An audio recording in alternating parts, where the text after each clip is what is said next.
This'll be the greatest war the world has ever seen. We need the greatest warrior. A Hollywood action hit based on a popular Greek myth captivates audiences as the story of Troy comes alive. To this day, some scholars argue if the Trojan War ever really happened.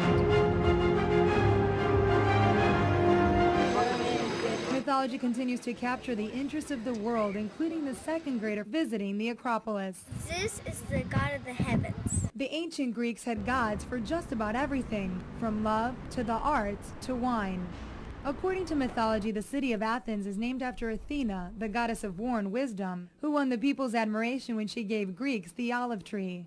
On the hill of the Acropolis, the Athenians built a temple in her honor, the Parthenon. It's something that I've always dreamed of, and when we were up on the Acropolis today, and it was emotional for me because I've dreamed of seeing it, and there it was. Over the centuries, the Parthenon was converted into a Christian church and then a mosque. Like many sacred spots in Greece, religion transformed nature into a place of worship. This is the original rock that was carved with a spring, sacred to Asclepios, right? Then when the Christians came around the beginning of the 6th century, they also turned it into a church, and they said that the water is sacred, and this was a church of the life-giving spring.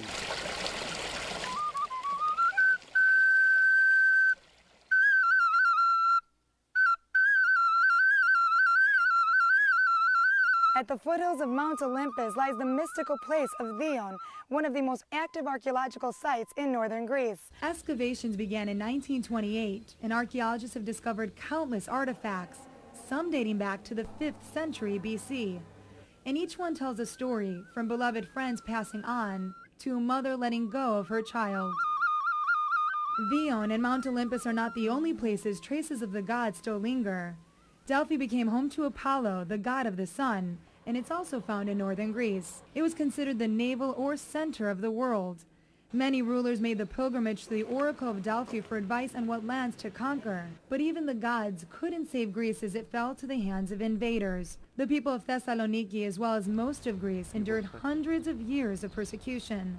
Foreign countries conquered the city along the Mediterranean Sea, each leaving behind a part of their culture. History is very much in our everyday life. We walk, and as we walk on the street, we see ruins that belong to all kinds of cultures, from the Romans to the Venetians to the Turkish occupation. We don't have only our Greek past. We have our Christian past, we have our Roman past. I mean, here we have a very, very long history.